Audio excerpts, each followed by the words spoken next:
بالله نحمده ونستعينه ونستغفره ونؤمن به ونتوكل عليه ونعوذ بالله من شرور أنفسنا ومن سيئات أعمالنا من يهده الله فلا مضل له ومن يضلله فلا هادي له ونشهد أن لا إله إلا الله وحده لا شريك له ونشهد أن سيدنا ونبينا ومولانا محمدا عبده ورسوله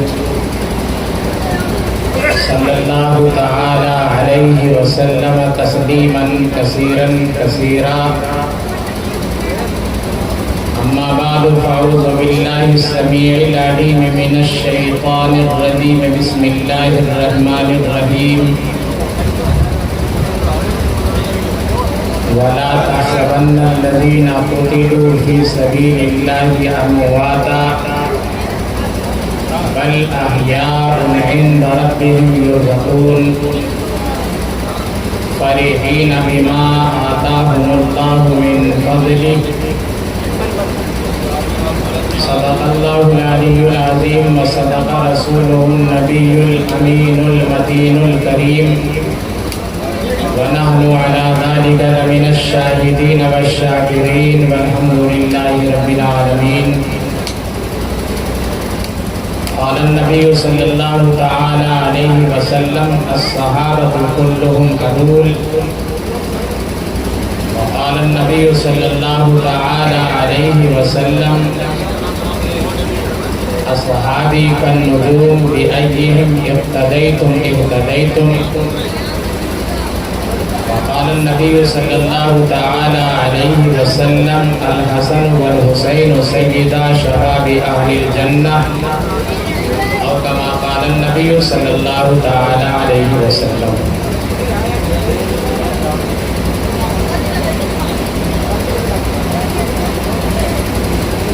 نہیں اب زندگی کی اور کوئی راہ ایسا کی،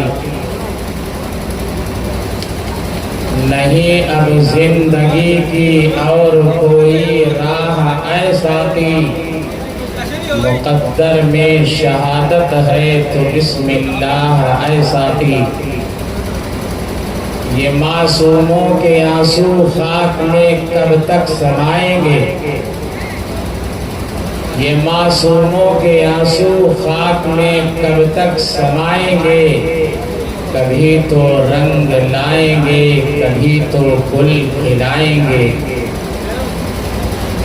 یہاں مٹی کا ہر پتلا عدوِ حق پرستی ہے، یہاں مٹی کا ہر پتلا عدوِ حق پرستی ہے. یہ انسانوں کی دنیا ہے کہ شیطانوں کی بستی ہے. یہ کس کم ظرف نے تقسیم نو کی طرح ڈالی ہے، یہ کس کم ظرف نے تقسیم نو کی طرح ڈالی ہے، کہ ہمت جس کی عالی ہے اسی کا جام خالی ہے. جنہیں بخشا نہیں اللہ نے انداز رندانہ، جنہیں بخشا نہیں اللہ نے انداز رندانہ، انہی کے ہاتھ میں شیشہ انہی کے ہاتھ پیمانہ. یہ کیسا دین ہے ساقی، یہ کیا آئین ہے ساقی، یہ کیسا دین ہے ساقی، یہ کیا آئین ہے ساقی. یہ کس کے دین و ایمان کی یہاں توہین ہے ساقی. یہ میں خانہ یہاں جینا لہو کی گھونٹ پینا ہے، یہ میں خانہ یہاں جینا لہو کے گھونٹ پینا ہے. تو ہی انصاف کر ساقی، یہ مرنا ہے کہ جینا ہے.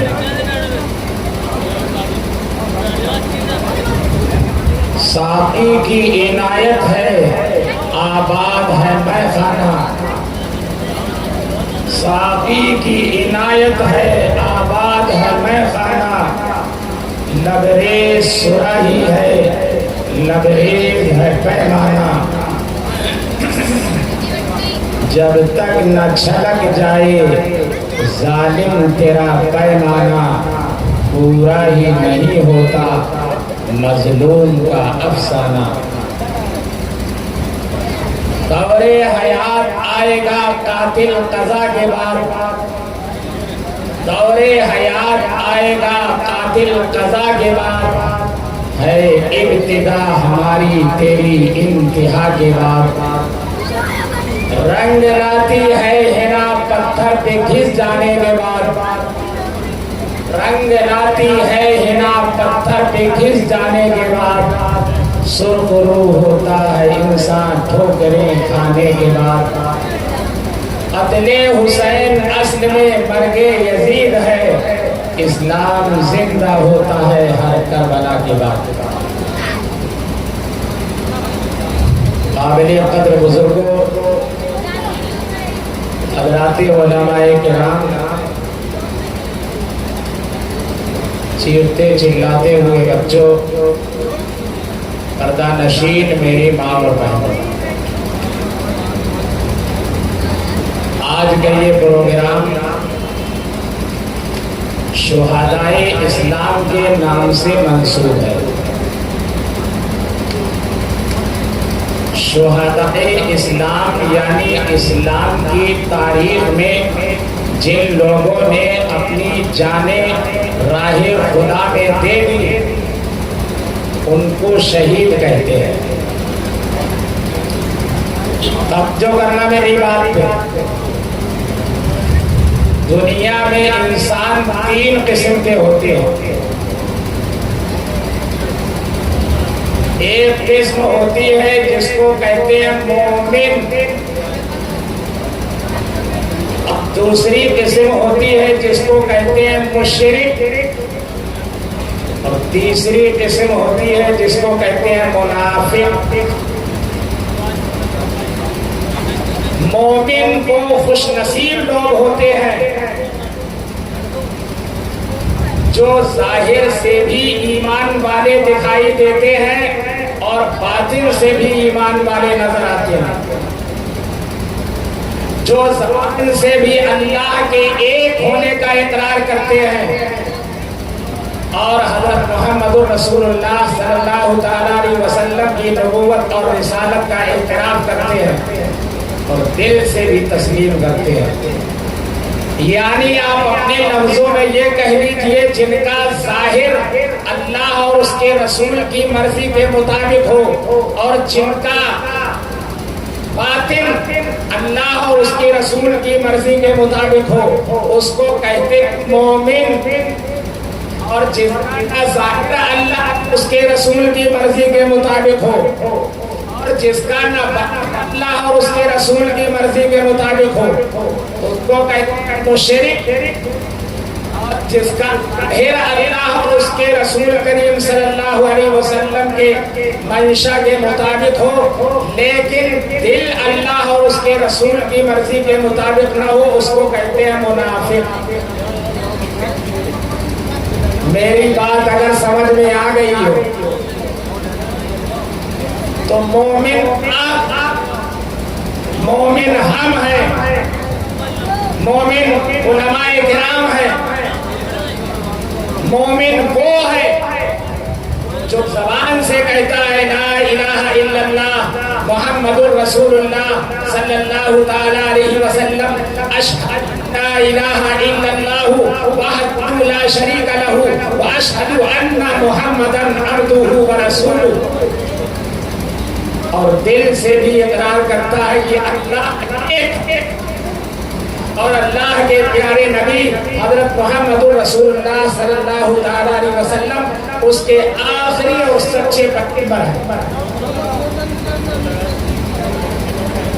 مومن بھولا بھالا ہوتا ہے، مومن شریف ہوتا ہے، مومن کا ظاہر اور مومن کا باطن ایک ہوتا ہے۔ اور منافق بہت تیز تکرار ہوتا ہے، منافق رخا ہوتا ہے۔ تشریف رکھیں آپ لوگ، بھائی چلنے پھرنے کا ماحول نہ بنائیں، چلنے پھرنے کا ماحول نہ بنائیں، برائے کرم تشریف رکھیں۔ بہت اہم پروگرام ہے، اس اہم پروگرام میں بہت اہمیت کے ساتھ اس کو سننے کی ضرورت ہے۔ میں بہت مخصوص انداز میں تھوڑی دیر تک آپ سے خطاب کروں گا اور وہ چند باتیں آپ کو بتانا چاہتا ہوں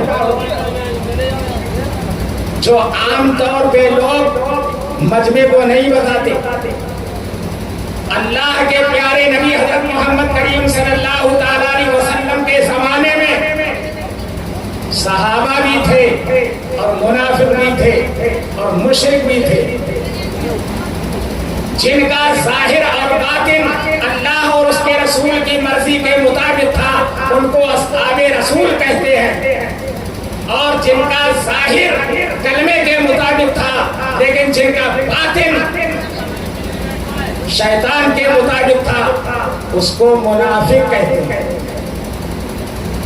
رئیس المنافقین عبداللہ ابن سبا، جو شیعوں کا موجد ہے، جہاں سے شیعوں کی ابتدا ہو رہی ہے، یہ رئیس المنافقین ہے، سید المنافقین ہے، منافقوں کا سردار ہے۔ یہ منافق اصل میں یہودی ہے، اس نے اسلام کا لبادہ پہنا اور اسلام کی بولی بولی اور اسلام کا کلمہ پڑھا اور مسلمانوں کو دھوکہ دینے کے لیے مسلمانوں کی جماعت میں گھسا۔ حضرت عمر شہید ہوئے، حضرت عمر شہید ہوئے اسی مہینے کی 1 تاریخ کو۔ منافقوں کی سازش کا نتیجہ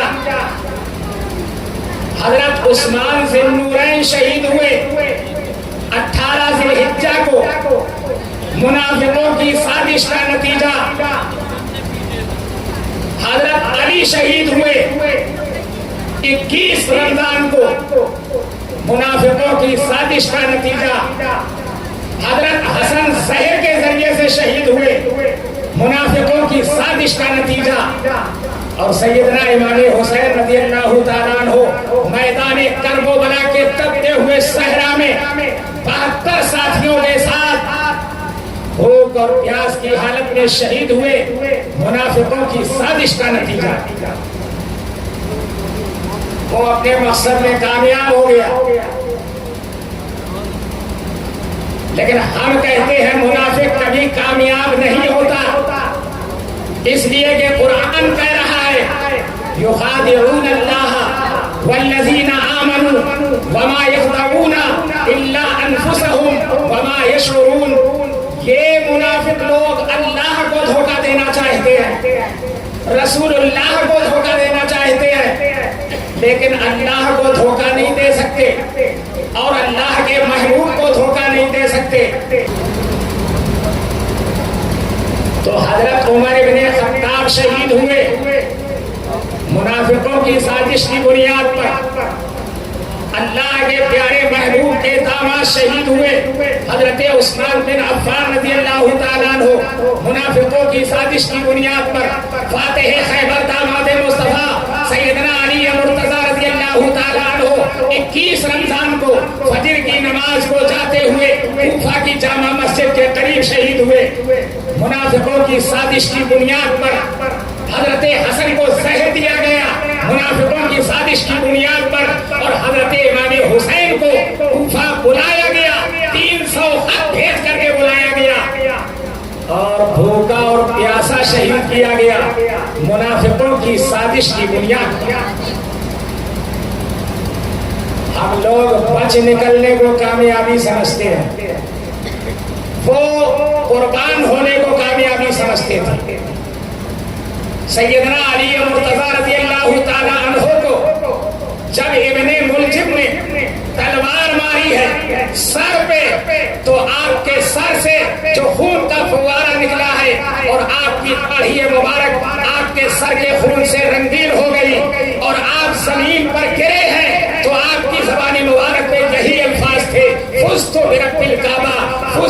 برب الکعبہ فزت برب الکعبہ، رب کعبہ کی قسم میں کامیاب ہو گیا۔ وہ شہادت کو کامیابی سمجھتے تھے، ہم بچ نکلنے کو کامیابی سمجھتے ہیں۔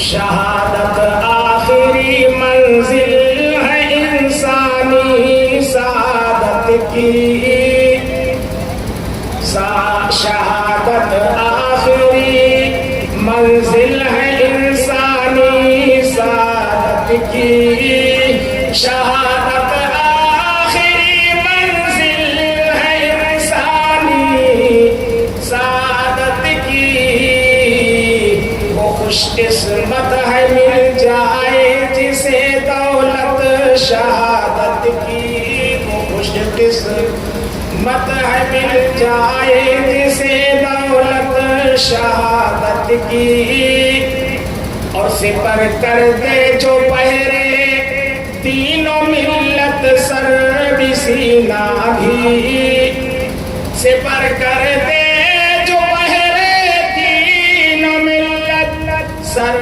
بھی سینہ بھی، مبارک اس کا مرنا بھی، مبارک اس کا جینا بھی، مبارک اس کا مرنا بھی، مبارک اس کا جینا بھی، اور شہید احسان فرماتے ہیں فرزندان آدم پر، شہید احسان فرماتے ہیں فرزندان آدم پر، شہید احسان فرماتے ہیں فرزندان آدم پر، اور لہو ان کا نبید امن برساتا ہے عالم پر، لہو ان کا نبید امن برساتا ہے عالم پر۔ سیدنا امام حسین کربلا میں شہید ہوئے سن 61 ہجری میں، تو سن 60 ہجری میں محرم آیا کہ نہیں آیا؟ سن 59 ہجری میں محرم تھا کہ نہیں تھا؟ 58 ہجری میں محرم تھا کہ نہیں تھا؟ 60 ہجری میں محرم تھا کہ نہیں تھا؟ محرم کی پہچان اگر شہدائے کربلا سے ہے تو پھر سن 61 ہجری سے پہلے محرم کا نام و نشان نہیں ہونا چاہیے، لیکن محرم سن 55 ہجری میں بھی ہے، 50 میں بھی ہے، 45 میں بھی ہے، 40 میں بھی ہے، 35 میں بھی ہے، 30 میں بھی ہے، 25 میں بھی ہے، 20 میں بھی ہے، 10 میں بھی ہے، اور میں آگے بڑھ کر کے آپ سے کہہ دوں جب سن ہجری شروع نہیں ہوا تھا جب بھی شہداء کی تعداد دنیا میں موجود تھی۔ علماء کرام تشریف فرمائے، جانتے ہیں قرآن کریم کے حافظ ہیں، عالم ہیں، مکہ مکرمہ میں حضرت خبیب کو پھانسی کے پھندے پہ لٹکایا جا رہا تھا، ابھی سن ہجری شروع نہیں ہوا ہے، سن ہجری تو شروع ہو رہا ہے، نبی جب مکہ مکرمہ سے مدینہ منورہ کی طرف سفر کر رہے ہیں، اس سفر ہجرت سے جس سن کا آغاز ہوتا ہے اس کو سن ہجری کہتے ہیں۔ ابھی اللہ کے محبوب مکہ مکرمہ میں ہے، حضرت خبیب ایمان لے آتے ہیں، کفار مکہ ان کو گرفتار کر لیتے ہیں اور کہتے ہیں تو نے کلمہ پڑھا ہے؟ کہا ہاں پڑھا ہے۔ کہا یہ تجھے چھوڑنا پڑے گا۔ کہا چھڑانے والے کب کے مر گئے؟ کہا نہیں چھوڑو گے؟ کہا نہیں چھوڑیں گے۔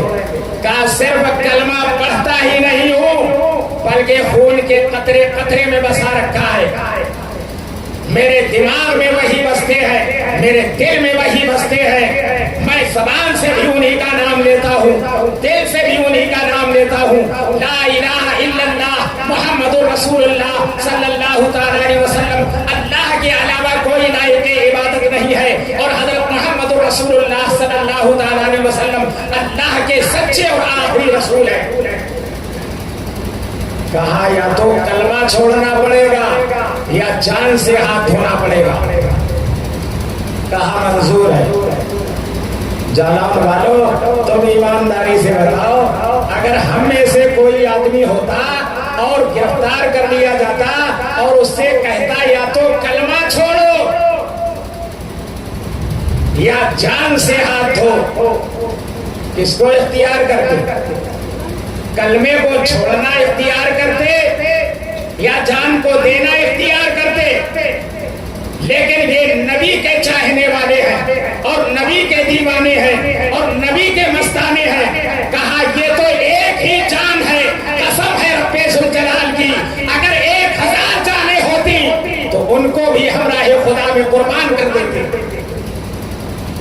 تم جان لے سکتے ہو، گردن کاٹ سکتے ہو، مسلح کر سکتے ہو، دل نکال سکتے ہو، پھانسی پہ چڑھا سکتے ہو، لیکن ایمان کا سودا نہیں کر سکتے۔ کافر کہا ہم تیار ہیں، کہا دیکھ رہے ہو وہ سامنے پھانسی کا پھندا، اس میں لٹکایا جائے گا، کہا یہ خبیب دل و جان سے تیار ہے لیکن کلمہ نہیں چھوڑ سکتا، اللہ کی توحید کا دامن نہیں چھوڑ سکتا، اللہ کے محبوب کا دامن نہیں چھوڑ سکتا، ضلالت و گمراہی کی اندھیریوں سے نکل کر میں نے ایمان اور اسلام کی روشنی میں اپنا قدم رکھا ہے، یہ قدم اب روشنی سے اندھیرے میں نہیں جا سکتا ہے، جو قدم اندھیرے سے روشنی میں نکل آیا ہے وہ اب دوبارہ روشنی سے نکل کر کے اندھیرے میں نہیں جا سکتا۔ کہا پھر آخری تمنا کیا ہے؟ تو پوچھتے ہیں نا پھانسی جس کو دی جاتی ہے اس سے پوچھا جاتا ہے تمہاری آخری خواہش کیا ہے، آخری تمنا کیا ہے؟ جالان والو اگر ہم میں سے کوئی ہوتا تو یہی کہتا کہ بچوں سے ذرا بات کر لینے دو، اماں سے ملاقات کر لینے دو، بھائیوں سے 2 لفظ بول لینے دو، بہنوں کو ایک نظر دیکھ لینے دو، بیوی سے 2 باتیں کر لینے دو، لیکن یہ اصحاب رسول ہیں، اور دکھاؤ دنیا میں کوئی ایسی مثال جو نبی کے دیوانوں سے ملتی ہو اور نبی کے مستانوں سے ملتی ہو۔ اس نے ذروں کو اٹھایا اور صحرا کر دیا، اس نے ذروں کو اٹھایا اور صحرا کر دیا، اس نے قطروں کو ملایا اور دریا کر دیا، خود نہ تھے جو راہ پر اوروں کے ہادی بن گئے، کیا نظر تھی جس نے مردوں کو مسیحا کر دیا۔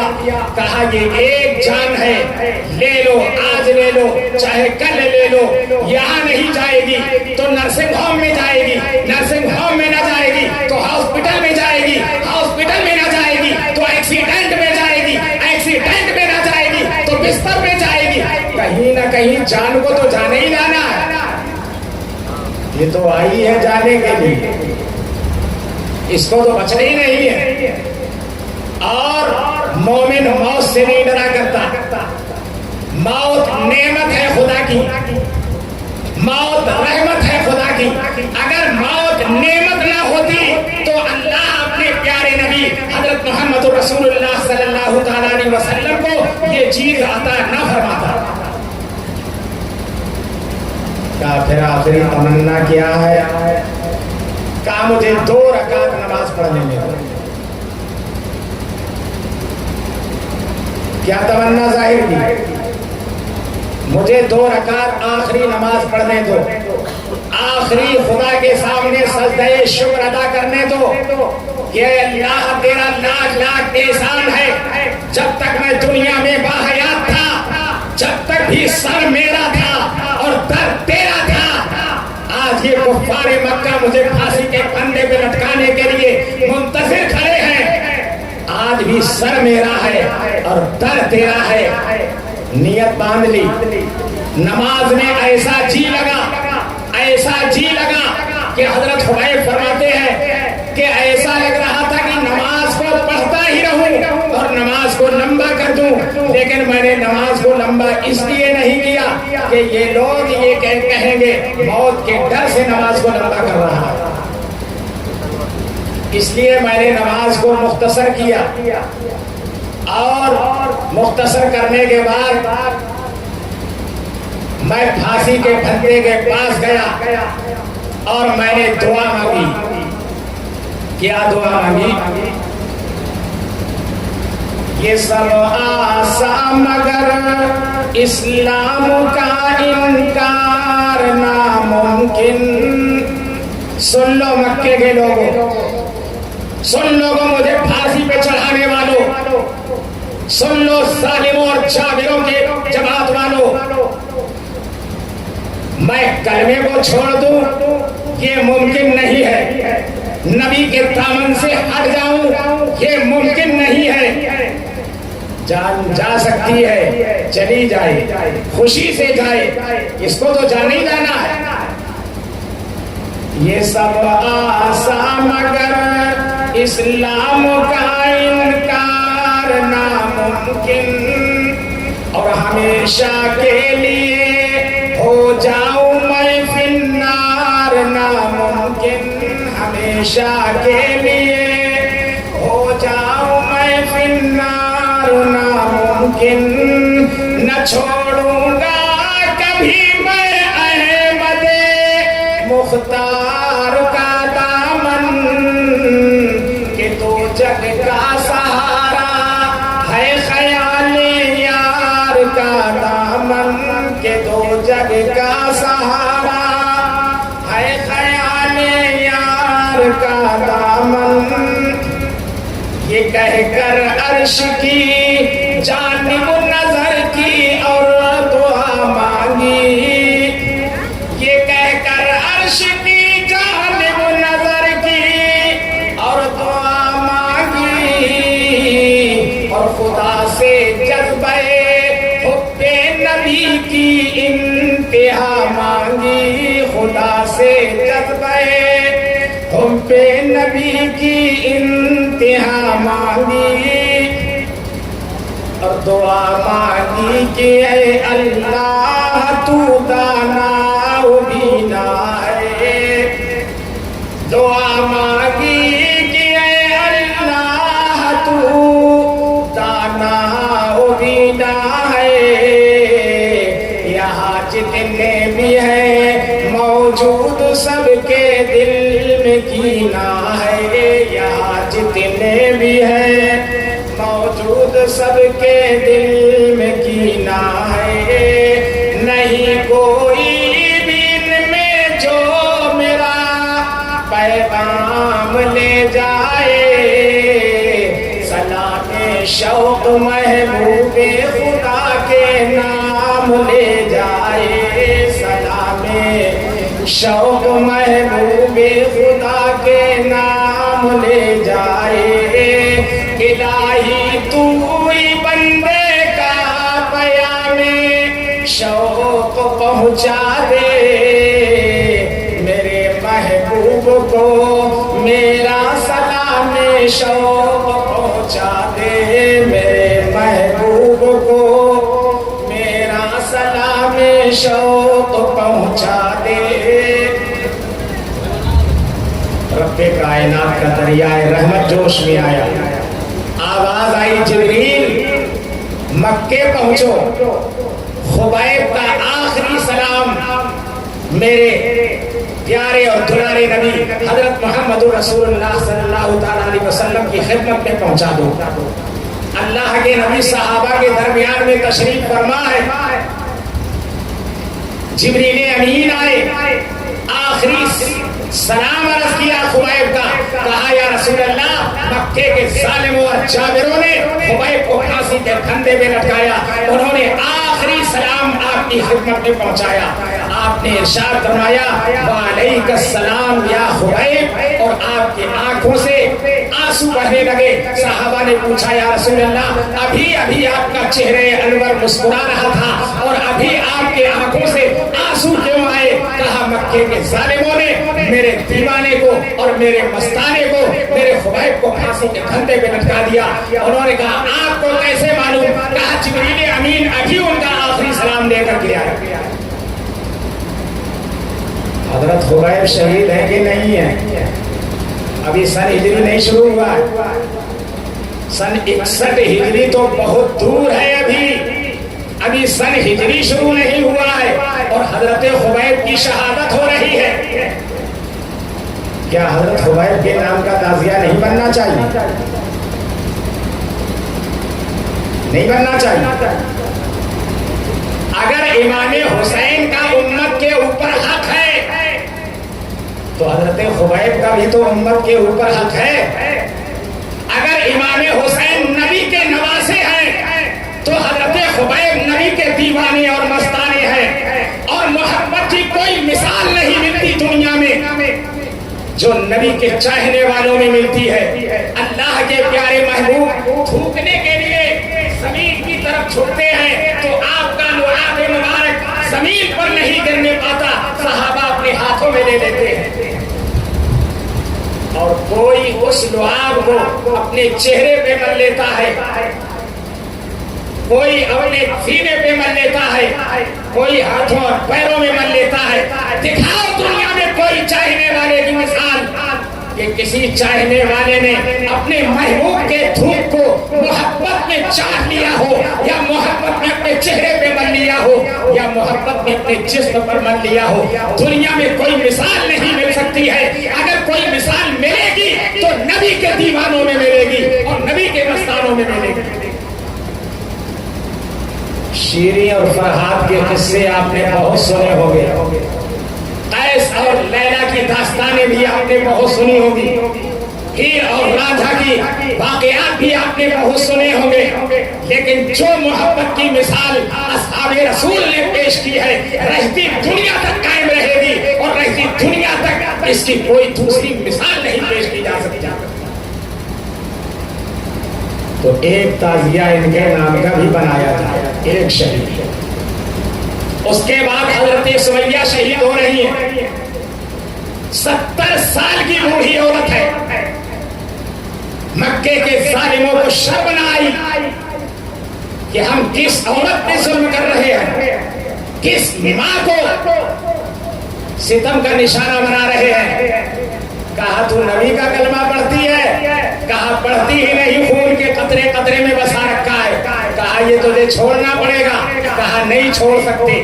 ایک اونٹ میں ایک پیر باندھا سمیہ کا، دوسرے اونٹ میں دوسرا پیر باندھا سمیہ کا، اور دونوں کو مختلف سمتوں میں ہانک دیا گیا۔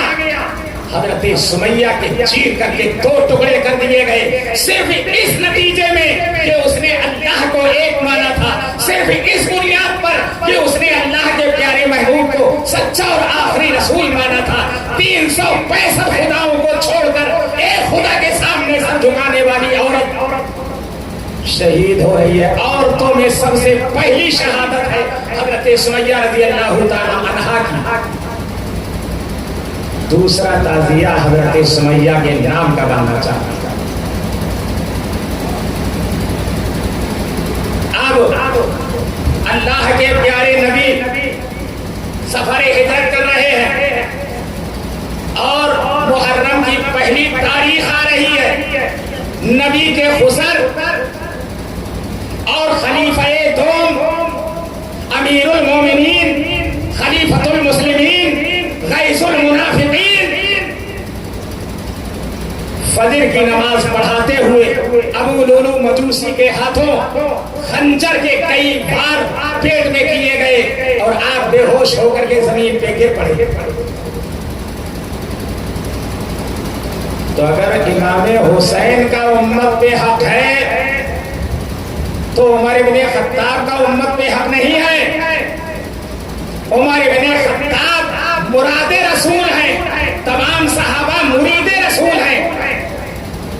عمر کو نبی نے دعا مانگ کر کے لیا تھا کہ اے اللہ 2 عمروں میں سے ایک عمر کو دے دے تاکہ اسلام کو شوکت مل جائے، یا تو عمر بن خطاب دے دے یا عمرو بن حشام دے دے۔ اللہ نے عمر بن خطاب کے حق میں آپ کی دعا قبول فرمائی۔ تمہیں یہ تو بتائیں گے لوگ کہ حضرت علی کی حضرت عمر سے دشمنی تھی، شیعہ حضرات تمہیں یہی بتائیں گے، لیکن یہ نہیں بتائیں گے کہ حضرت علی نے اپنی بیٹی کا نکاح عمر بن خطاب سے کیا تھا۔ کوئی کسی دشمن کو اپنی بیٹی دیتا ہے؟ حضرت علی زندہ ہے، حضرت فاطمہ الزہرا بھی زندہ ہے، اور فاطمہ الزہرا کے بدن مبارک سے ایک چاند سی بیٹی پیدا ہوتی ہے جس کا نام ہے ام کلثوم۔ حضرت علی مرتضیٰ نے ام کلثوم کا نکاح حضرت عمر بن خطاب سے فرمایا۔ پتا چلا کہ عمر اور علی میں بہت دوستی تھی، صحابہ آپس میں پیار و محبت سے رہتے تھے۔ یہ منافقوں کے جملے ہیں کہ صحابہ کا آپس میں بغض تھا، وہ ایک دوسرے سے حسد کرتے تھے، وہ ایک دوسرے کے قتل کے طرف رہتے تھے۔ یہ سراسر جھوٹ ہے، الزام ہے۔ حضرت عمر امیر المومنین ہے اور حضرت علی قاضی القضات ہیں، مجسٹریٹ ہیں۔ بادشاہ عمر اور مجسٹریٹ علی اگر دشمنی ہوتی تو علی کو مجسٹریٹ متعین کیا جاتا، اگر دشمنی ہوتی تو علی اپنی بیٹی کا نکاح عمر سے کرتے، نہیں کرتے۔ نبی کو بیٹی عمر نے دی، حضرت عمر بن خطاب رضی اللہ تعالیٰ عنہ کی بیٹی ہے جس کا نام ہے حضرت حفصہ۔ علماء اکرام تشریف فرمائے، حضرت حفصہ نبی کے نکاح میں اور نبی کی بیٹی فاطمہ علی کے نکاح میں اور علی کی بیٹی ام کلثوم عمر بن خطاب کے نکاح میں۔ کیا محبت ہے آپس میں، کیا پیار ہے آپس کا۔ اور کہتے ہیں علی کی دشمنی تھی عمر سے، اور عمر نے علی کے گھر میں آگ لگا دی تھی۔ عمر کو کیا ضرورت پڑی ہے آگ لگانے کی؟ وہ آگ کا کاروبار کرتے تھے کیا؟ پتا چلا کہ اگر ہم یہ چیزیں لوگوں کے سامنے بیان کر دیں گے کہ علی نے اپنی بیٹی کا نکاح عمر سے کیا تھا، تو یہ خیالی جو پلاؤ بن رہا ہے یہ بنتا ہی رہے گا، کبھی پورا نہیں ہو پائے گا۔ تو عمر ابن خطاب کی شہادت ہو رہی ہے۔ اب آپ ذرا سا اندازہ لگائیے، عمر ابن خطاب کی بیٹی نبی کے نکاح میں عمر کا کیا عالم ہوگا؟ عمر کتنی ہوگی عمر کی؟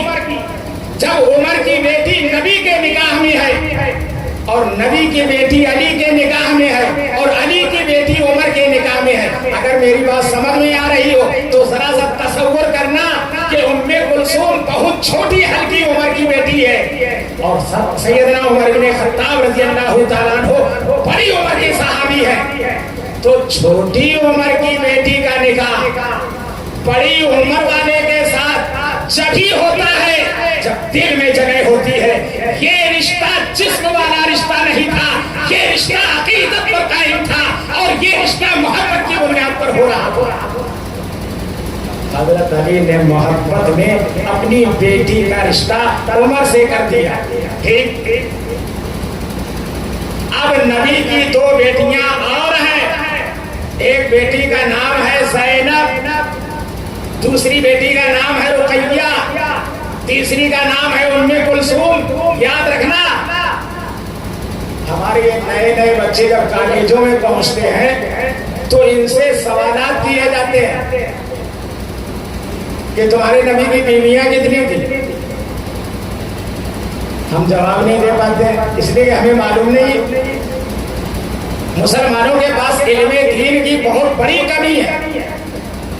جیسے ہمیں یہ معلوم ہے دنیا کی سب سے اول درجے کی کرکٹ ٹیم کہاں کی ہے، ہم جانتے ہیں سب سے شاندار فٹ بال ٹیم کہاں کی ہے، ہمیں معلوم ہے بہترین تیراک کون ہے، محمد علی قلعے کون تھا، یہ ہمیں معلوم ہے، رستم کون تھا، دارا کون تھا، سکندر کون تھا، یہ ہمیں معلوم ہے۔ لیکن نبی کی بیویاں کتنی تھیں یہ ہمیں معلوم نہیں ہے، اور اگر کسی نے بتا بھی دیا کہ نبی کی 11 بیویاں تھیں تو ان 11 بیویوں کے نام کون کون سے تھے یہ ہمیں معلوم نہیں۔ نبی کی 11 بیویاں ہیں، اور نبی کا پہلا نکاح حضرت خدیجہ رضی اللہ تعالی عنہا سے ہوا ہے۔ کوئی اتنے بڑے مجمع میں یہ بتا سکتا ہے کہ حضرت خدیجہ سے جو نبی کا نکاح ہوا وہ کون سا مہینہ تھا اور کون سی تاریخ تھی؟ نبی کی عمر 25 سال ہے اور حضرت خدیجہ کی عمر 40 سال ہے۔ نکاح کا خطبہ پڑھنے والے ابو طالب ہیں۔ نبی کا نکاح حضرت ابو طالب نے پڑھایا، اور یہ پہلا نکاح ہو رہا ہے اللہ کے نبی کا حضرت خدیجہ سے اسی محرم کے مہینے کی 10 تاریخ کو۔ ہم لوگ تو 10 تاریخ نہیں رکھتے نا، اس لیے کہ اس کو ہم منحوس سمجھتے ہیں۔ 10 دن تک محرم کی پہلی تاریخ سے لے کر اور محرم کی 10 تاریخ تک تو نکاح ہو ہی نہیں سکتا ہے، اور جس مولوی نے پڑھا دیا نہ نکاح تو اس کا بائیکاٹ کر دیا جائے، اس کا حکم بانی بند کر دیا جائے۔ کس نے بتایا ہے؟ کون سے مولوی نے بتایا؟ کون سی کتاب میں لکھا ہے کہ محرم کی پہلی تاریخ سے لے کر 10 تاریخ تک نکاح کرنا مرخوص ہے اور نکاح کرنا اسلام میں جائز نہیں ہے؟ نبی کا پہلا نکاح، دوسرے لفظوں میں آپ یہ کہہ لیں سیدہ فاطمہ الزہرا کی اماں کا نکاح، یعنی حسن و حسین کی نانی کا نکاح، حضرت خدیجہ کا نکاح نبی سے 25 سال کی عمر میں ہو رہا ہے، اور محرم کا مہینہ ہے اور 10ویں تاریخ ہے، اور نبی نے اپنی بیٹی ام کلثوم کا نکاح حضرت عثمان سے کیا، وہ بھی ایک روایت کے مطابق محرم کے مہینے میں اور 10ویں تاریخ میں کیا۔ عجیب ڈھنگ بنا رکھا، یہ اسلام کی تصویر ہے۔ چھری ہاتھ میں ہے، جسم پر حنا ہے، اشعار پڑھے جا رہے ہیں، اپنے ہی پھوسوں سے اپنی ہی چھاتی کو کوٹا جا رہا ہے، چھریوں سے اپنے آپ کو لہو لہان کیا جا رہا ہے، زخمی کیا جا رہا ہے۔ یہ اسلام کی تصویر ہے، یہ اسلام سکھاتا ہے۔ ارے کس نے بتایا شہیدوں میں ماتم ہوتا ہے؟ ماتم کی تو گنجائش ہی نہیں ہے، اور اگر گنجائش ہو بھی تو مردوں میں گنجائش ہو سکتی ہے، زندوں میں کہیں گنجائش نہیں ہوتی۔ روئے تو وہ جو قائل ہوں اموات شہیدوں کی، جو شہیدوں کو مردہ سمجھتے ہو وہ روئے تو وہ جو قائل ہو اموات شہیدوں کے۔ ہم زندہ و جاوید کا ماتم نہیں کرتے، ہمارے حسین کل بھی زندہ تھے، آج بھی زندہ ہیں، صبح قیامت تک زندہ رہیں گے۔ جن کے حسین مر گئے ہو وہ روتے ہیں۔ اور کسی مولوی کا قول نہیں بیان کر رہا ہوں، کلام الہی بیان کر رہا ہوں۔ علماء کرام تشریف فرما ہے، لا تقولوا کا لفظ ہے، نہیں کا صیغہ ہے، جمع کا صیغہ ہے، اور نہیں سے حرمت ثابت ہوتی ہے، یعنی شہیدوں کو مردہ کہنا حرام ہے۔ جب اللہ شہیدوں کو مردہ کہنے کو حرام کہہ رہا ہے تو اب ماتم کی کہاں گنجائش ہے؟ یہ وہی ٹولہ ہے جس نے اسلام کا لبادہ اوڑھا تھا اور صحابہ کو دھوکہ دینے کی کوشش کی تھی، جن کے بارے میں اللہ نے اپنے محبوب سے کہا تھا لا تعلمهم نحن نعلمهم۔ میرے نبی آپ ان سے واقف نہیں ہیں، ہم ان کی رگ رگ سے واقف ہیں، ہم جانتے ہیں کہ یہ کیسے مسلمان ہیں۔ تو یہ منافقوں کا ٹولہ تھا، کیا منافقوں کی نسل اسی زمانے میں ختم ہو گئی یا آگے بھی چلتی رہی؟ میں آپ سے پوچھ رہا ہوں جناب والوں، منافقوں کی نسل کیا دور صحابہ تک محدود رہی یا آگے بھی چلی؟ جیسے ایمان والوں کی نسل دور صحابہ میں تھی اور آگے بھی چلتی رہی اور قیامت تک چلتی رہے گی، تو کیا منافقوں کی نسل منقطع ہو گئی یا منافقوں کی نسل بھی چل رہی ہے؟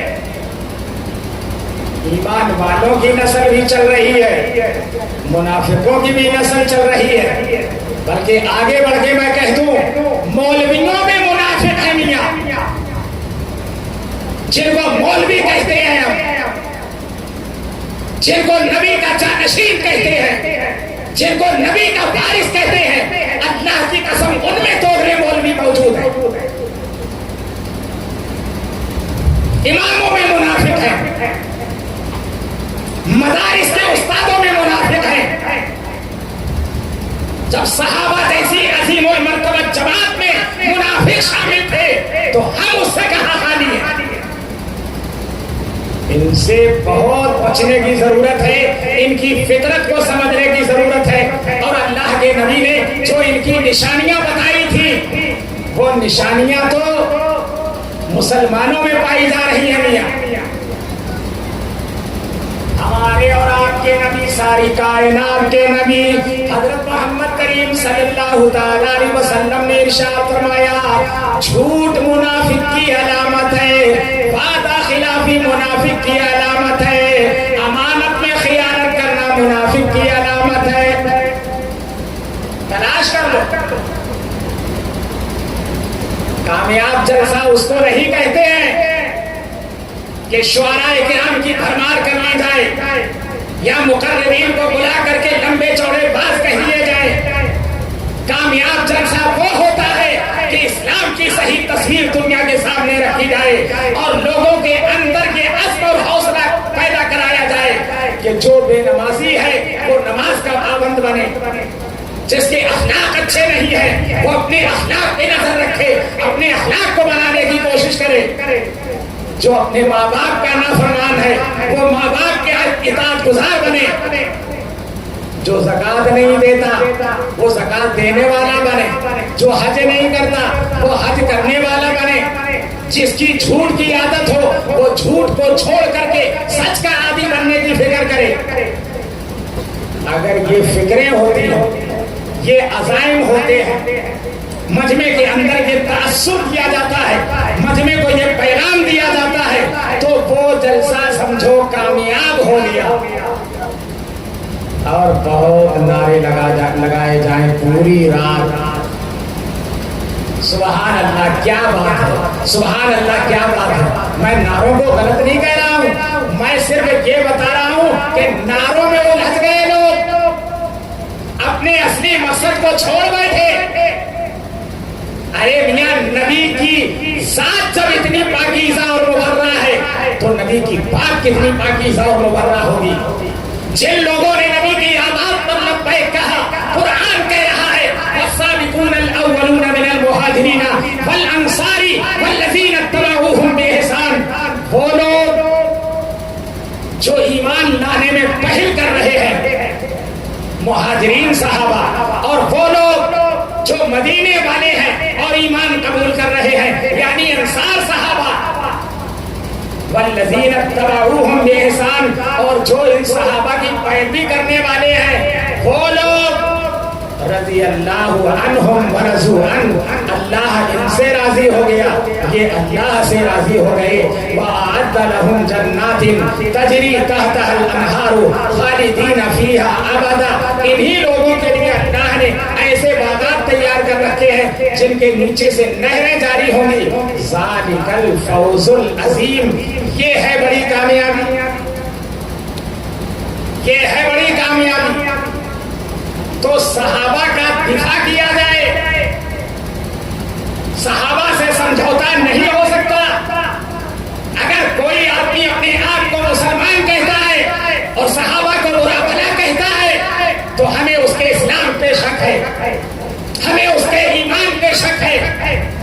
وہ صحابہ ہی تو ہیں جنہوں نے ایمان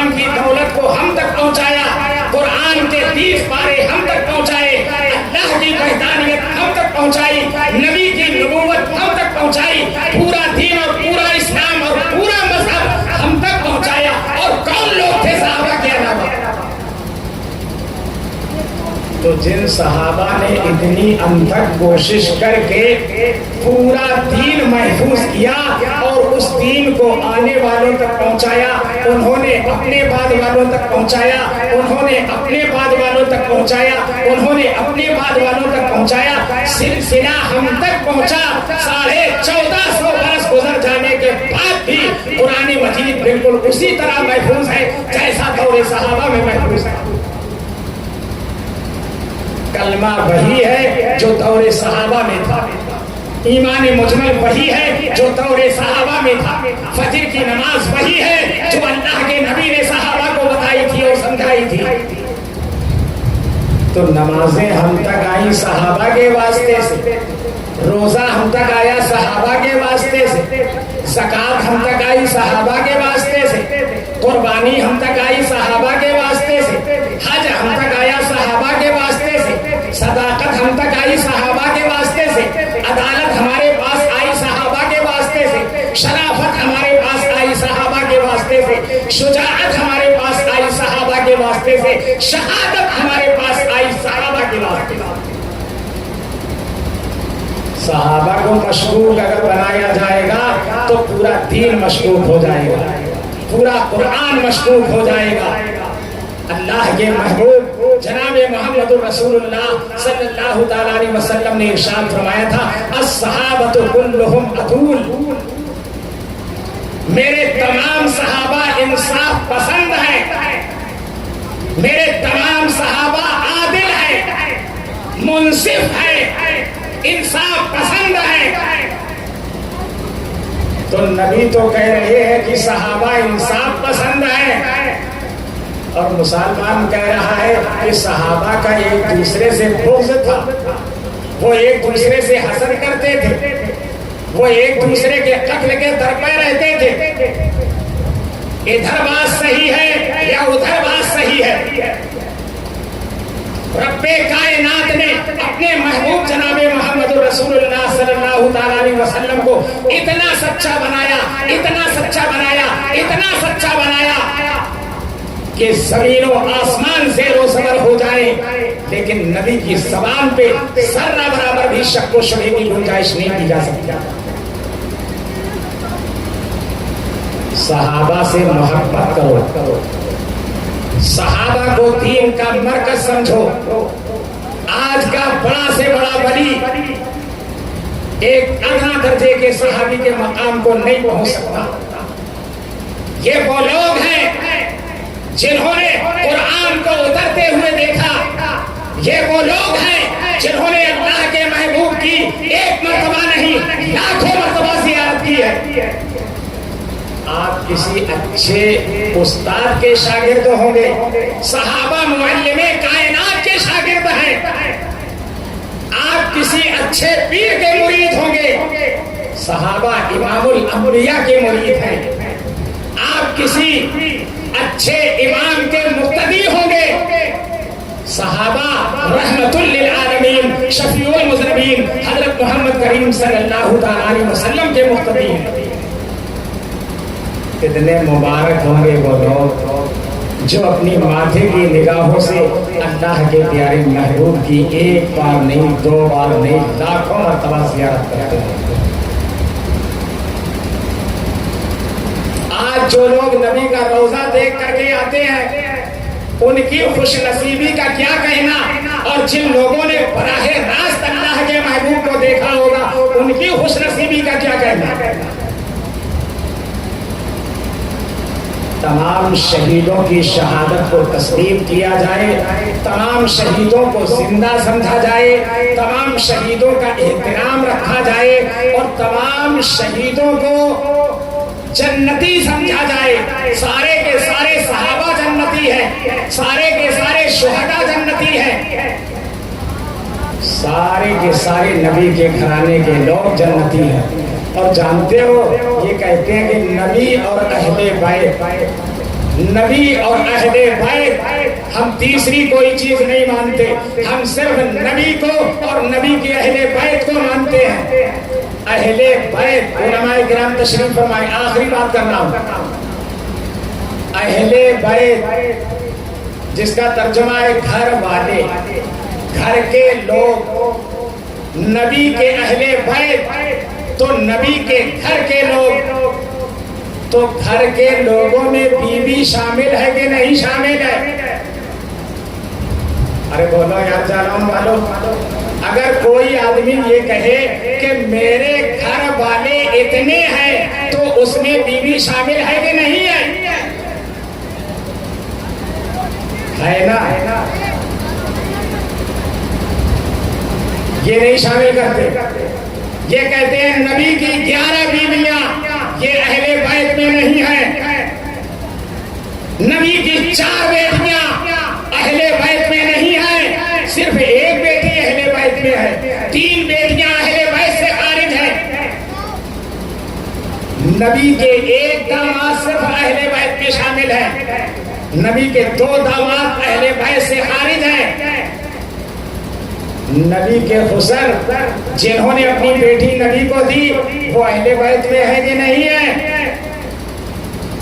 حضرت عائشہ اہل بیت میں نہیں ہے، حضرت زینب بنت خزیمہ اہل بیت میں نہیں ہے، حضرت ام سلمہ اہل بیت میں نہیں ہے، حضرت خدیجہ اہل بیت میں نہیں ہے، حضرت صفیہ اہل بیت میں نہیں ہے، حضرت ام حبیبہ اہل بیت میں نہیں ہے۔ یہ نبی کی بیویاں ہیں جو رات اور دن نبی کے ساتھ رہتی ہے، نبی کی صحبت میں رہتی ہے، نبی کی زیارت کرتی ہے، نبی کے الفاظ سنتی ہے اور نبی سے ایک ایک بات پوچھ کر کے دین کے مطابق زندگی گزارتی ہے۔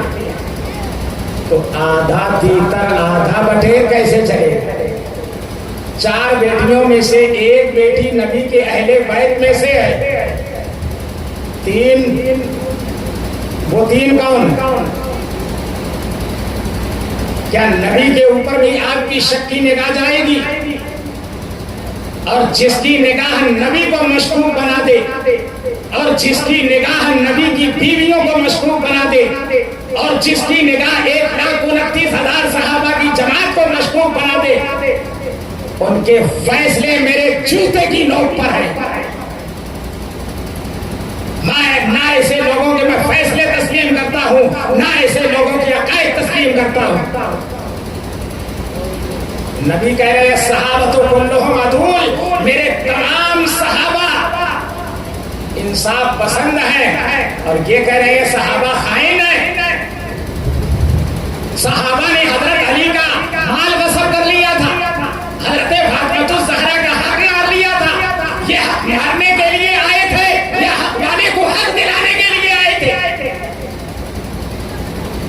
نبی نے ان کے دل اور دماغ کو سنوارا ہے، نبی نے ان کی ذات کو بنایا ہے، چہرے سے لے کے مہرے تک۔ ارے صحابہ کی بات تو بہت دور کی ہے، اسی ہندوستان کی سرزمین پر، اجمیر کی دھرتی پر خواجہ خواجگان خواجہ معین الدین چشتی اجمیری رحمت اللہ علیہ دعوت و تبلیغ کے لیے اپنی خانقاہ سے نکلتے ہیں، نگاہیں جھکا کر کے چلتے ہیں، مریدین کی جماعت ساتھ ہوتی ہے، آگے آگے پیر و مرشد چلتے ہیں، پیچھے پیچھے مریدین چلتے ہیں، عورتیں اپنے گھر کے دروازوں پہ بیٹھی رہتی ہیں۔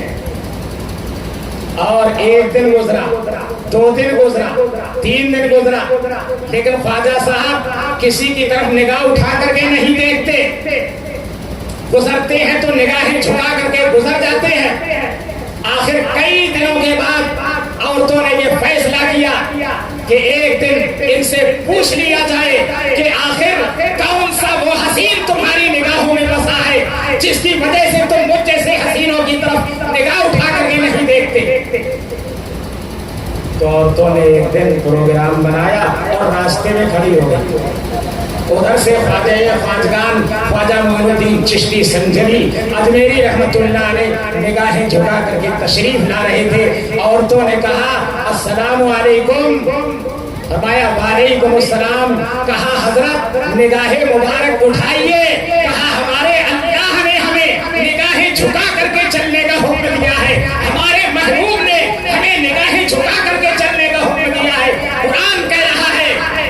کل المؤمنین یغضوا من ابصارہم، میرے پیارے لاڈلے نبی ایمان والے مردوں سے کہہ دو نگاہیں جھکا کر کے چلا کریں، اور ایمان والی عورتوں سے کہہ دو کہ نگاہوں کو پست کر کے چلا کریں، اس لیے کہ نگاہ شیطان کے تیروں میں سے ایک تیر ہے۔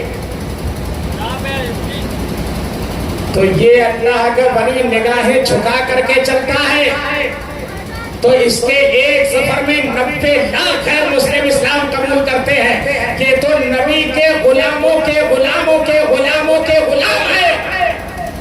جب غلاموں کا یہ عالم ہے تو آقا کا کیا عالم ہوگا؟ ان کے پاس جو دین آیا ہے اور ان کو جو دین ملا ہے وہ صحابہ کے واسطے سے ملا ہے، تو جن لوگوں نے براہ راست نبی سے سنا ہوگا اور جن لوگوں نے اپنے دل اور دماغ کو براہ راست نبی کے ساتھ سے بنایا اور سنوارا ہوگا، ان کا کیا عالم ہوگا؟ اب وہ کہتے ہیں حضرت علی کی حضرت عمر سے دشمنی تھی، حضرت علی کی حضرت عثمان سے دشمنی تھی، ابو بکر کی علی سے دشمنی تھی، امیر معاویہ کی حضرت علی سے دشمنی تھی، فلاں کی فلاں سے دشمنی تھی۔ آپ کو کس نے بتایا؟ آپ کو کیسے معلوم ہوا کہ ان کی دشمنی تھی؟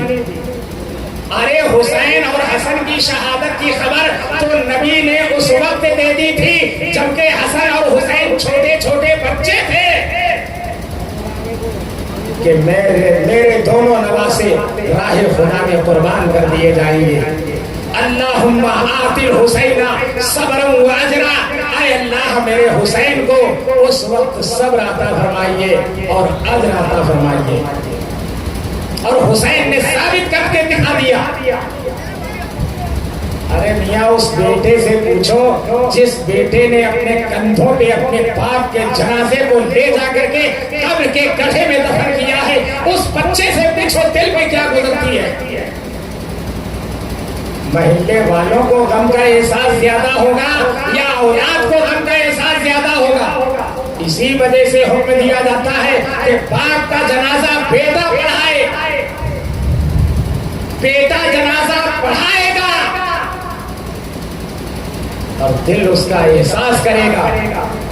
جب دل میں درد اور کرب ہوگا اور اس درد اور کرب کے عالم میں بیٹا یہ دعا کرے گا، اللہم اغفر لے حینا، اے اللہ معاف کر دیجئے آپ ہمارے زندوں کو، ومیتنا، اور معاف کر دیجئے آپ ہمارے مردوں کو، وشاہدنا، اور معاف کر دیجئے آپ ان کو جو ہم میں موجود ہیں، وغائبنا، اور معاف کر دیجئے ان کو بھی جو ہم میں سے موجود نہیں ہیں، وکبیرنا وصغیرنا، اور ہم میں سے جو بڑے ہیں ان کو بھی معاف کر دیجئے، ہم میں سے جو چھوٹے ہیں ان کو بھی معاف کر دیجئے، وذکرنا وانثانا، ہم میں سے جو مرد ہیں ان کو بھی معاف کر دیجئے، ہم میں سے جو عورتیں ہیں وہ بھی معاف کر دیجئے۔ اللہم من احییتہ منا فاحیہ علی الاسلام، اے اللہ جب تک زندہ رکھیے اسلام پر زندہ رکھیے، ومن توفیتہ منا فتوفہ علی الایمان، اور جب موت عطا فرمائیے تو ایمان پر عطا فرمائیے۔ ارے امام صاحب جنازہ پڑھائیں گے، وہ تو روز ہی پڑھاتے ہیں، ان کا بھی پڑھا دیں گے، لیکن جنازہ پڑھانا اور ہے، اور درد و کرب کے ساتھ احساس کے عالم میں باپ کے لیے مغفرت کرنے کا انداز اور ہے۔ جب بیٹی کی کانپتی ہوئی آواز نکلے گی تو رب کائنات کا دریائے رحمت جوش میں آئے گا، اور رب کائنات جب آئے گا میرے بندے میں نے تیرے باپ کو بھی معاف کر دیا، تیرے دادا کو بھی معاف کر دیا، اس نسل میں جتنے لوگ تھے سب کو معاف کر دیا، جتنے موجود تھے ان کو بھی، جتنے غائب تھے ان کو بھی، جو بڑے تھے ان کو بھی، جو چھوٹے تھے ان کو بھی، ہم نے سب کو معاف کر دیا۔ اب امام حسین کا غم ان کو زیادہ ہوگا یا امام زین العابدین کو زیادہ ہوگا؟ امام زین العابدین سگے بیٹے ہیں امام حسین کے، اور وہ کربلا میں زندہ ہیں، وہی اکیلے بچے ہیں، انہوں نے کربلا کا پورا واقعہ اپنی نگاہوں سے دیکھا تھا۔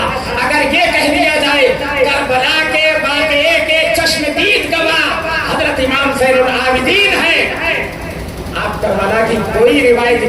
العابدین سے ثابت کر کے دکھا دیں، زندگی ہار جاؤں گا۔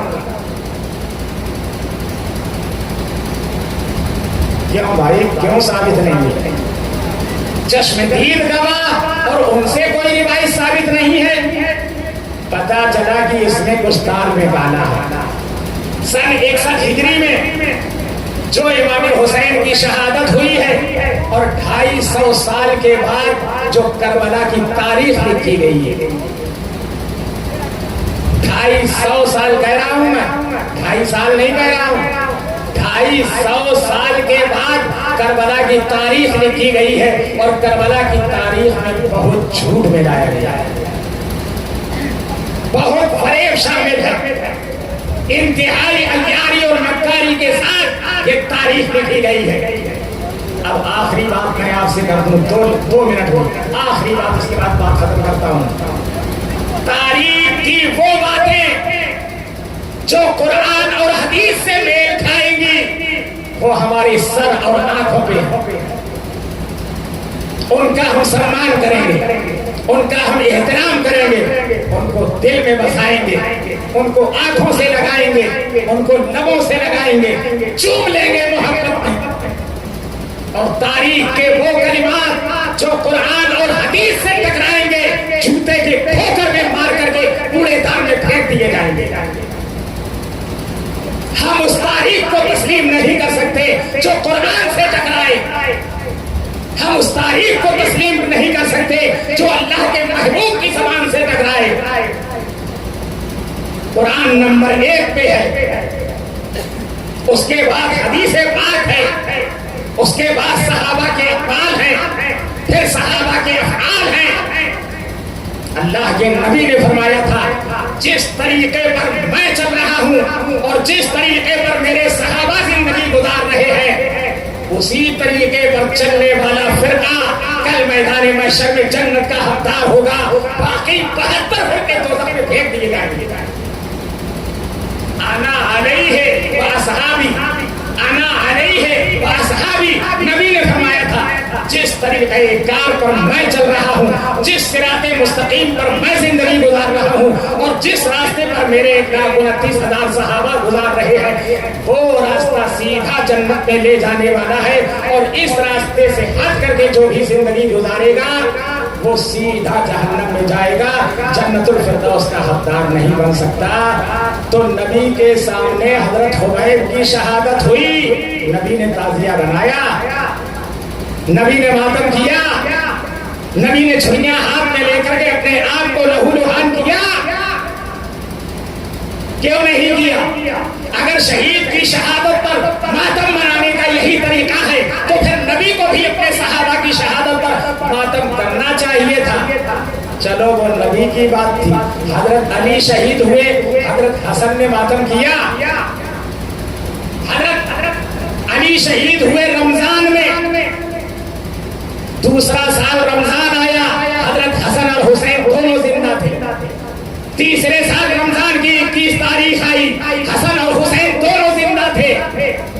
ثابت کرے کوئی مائی کا لال کہ حسن اور حسین نے کبھی ماتم کیا ہو۔ جب حسن اور حسین نے اپنے ابا حضرت علی کی شہادت کا ماتم نہیں کیا تو حسن اور حسین پر ماتم کہاں سے روا ہو سکتا ہے؟ ہم تو کہتے ہیں جو حسن نے کیا وہ دین ہے، جو حسین نے کیا وہ دین ہے، جو انہوں نے نہیں کیا وہ دین نہیں ہے۔ کربلا کے واقعے کے بعد امام زین العابدین کئی سال زندہ رہے۔ ایک آدمی بتا کہ امام زین العابدین نے ایک تعزیہ بنایا، امام جعفر صادق زندہ رہے، اس کے بعد امام حسین کے پوتے، انہوں نے کبھی تعزیہ بنایا ہو؟ ثابت کرتے کوئی مائی کا لال، زندگی ہار جاؤں گا۔ اس لیے میں کہہ رہا ہوں کہ تاریخ میں بہت جھوٹ ملایا گیا ہے، بہت رنگ آمیزی کی گئی ہے، اس لیے اللہ سے محبت کرو، نبی سے محبت کرو، نبی کی ایک ایک بات کو سن کر سمجھ کر عمل کرنے کی پوری کوشش کرو۔ جو لوگ بے نمازی ہیں وہ نماز کی پابندی کی فکر کریں، جو لوگ اخلاقی اعتبار سے نمبر 2 پہ ہیں وہ اپنے اخلاق کو بنانے کی کوشش کریں، جن لوگوں کی عادت گالی گلوچ کی ہے وہ گالی گلوچ سے توبہ کر کے اپنے آپ کو سچا پکا مومن اور مسلمان بنائے۔ یہی ایمان ہے جو صراط مستقیم پہ لے جا کر کے جنت الفردوس کا حقدار بنائے گا، اور یہی وہ نفاق ہے اور یہی وہ کفر ہے جو جہنم والے راستے پہ جا کر کے جہنم میں پہنچا دے گا۔ شیطان تو آئے ہی ہے دنیا میں اس لیے کہ ہم جہنم میں جائیں تو ہمارے ساتھ میاں تم بھی چلے، اکیلے اچھا نہیں لگے گا داخل، ہم بھی چلے اور تم بھی چلو، ہم تو ڈوبے ہیں صنم تم کو بھی کے ڈوبیں گے۔ تو شیطان کیا کہہ رہا ہے؟ اللہ سے وعدہ کر کے آیا ہے، لَأَقْعُدَنَّ لَهُمْ صِرَاطَكَ الْمُسْتَقِيمَ، لَأَقْعُدَنَّ لَهُمْ صِرَاطَكَ الْمُسْتَقِيمَ۔ اے رب کائنات، تو نے مجھے آسمان دنیا سے نکالا، تو نے مجھے جنت کی پاک زمین سے نکالا صرف اس لیے کہ میں نے آدم کے سامنے سجدہ نہیں کیا۔ اب ہم دنیا میں جائیں گے، آدم کو بھی گمراہ کریں گے، آدم کی اولاد کو بھی گمراہ کریں گے، قیامت تک کی انسانیت کو گمراہ کریں گے۔ ثم لآتینہم من بین ایدیہم ومن خلفہم وعن ایمانہم وعن شمائلہم۔ قرآن کی آیتیں ہیں، ہم سیدھے راستے پر جا کر کے بیٹھ جائیں گے اور پھر سامنے سے بھی برگلائیں گے، پیچھے سے بھی بہکائیں گے، داہنی طرف سے بھی جال ڈالیں گے، بائیں طرف سے بھی بہکانے کی کوشش کریں گے۔ جاؤ گے کہاں؟ تم جاؤ گے کہاں؟ چاروں طرف سے تم کو بہکا کر برگلا کر تم کو جہنم کا حقدار بنا دیں گے۔ ہم بھی چلیں گے تم بھی چلیں گے۔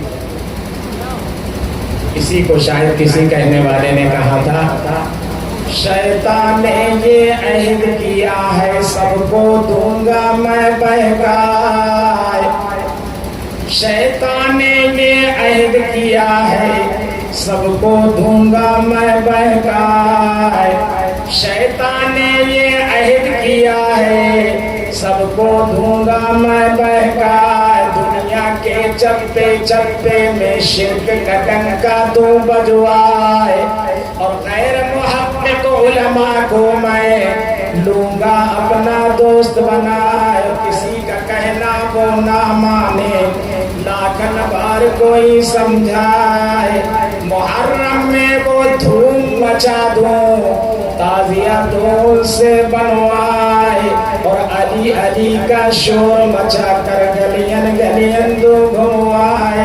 یہی اسلام کی تصویر ہے، اسی کو مسلمان کہتے ہیں۔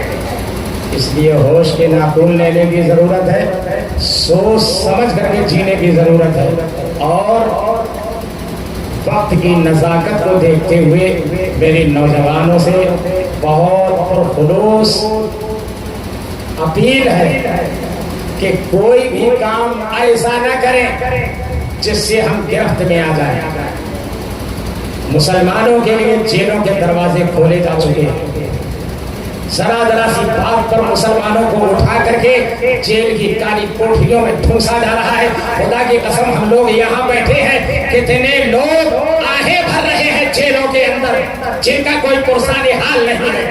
اللہ رحم فرمائے اور ان کی عمر میں برکت عطا فرمائے جمعیت علماء ہند والوں کو، جو بے قصور لوگوں کا مقدمہ اپنے پیسے سے لڑ کر کے سینکڑوں لوگوں کو جیل کی کالی کوٹھی سے نکال کر کے عزت بری کروا رہے ہیں۔ مسلمانوں کے بھی مقدمات لڑ رہے ہیں اور غیر مسلموں کے بھی مقدمات لڑ رہے ہیں، جن کے گھر کا کوئی نہیں ہے اور جن کو بے قصور صرف شک و شبہ کی گنجائش پر ان کو جیل میں ڈال رکھا ہے، ان کے بھی مقدمے جمعیت علماء ہند لڑ رہی ہے۔ تو جمعیت علماء ہند کے قریب آئیے، اس کے ہاتھوں کو مضبوط کریے، اس سے جڑنے کی ضرورت ہے، اس کے پاس آنے کی ضرورت ہے، اس سے پیار و محبت کی ضرورت ہے، ان کے ہاتھوں کو مضبوط کرنے کی ضرورت ہے۔ تمنا ہے کہ اس دنیا میں کوئی کام کر جاؤں، اگر کچھ ہو سکے تو خدمت اسلام کر جاؤں، کیا فردوسی مرحوم نے ایران کو زندہ، خدا توفیق دے تو میں کروں ایمان کو زندہ۔ وآخر دعوانا ان الحمدللہ رب العالمین۔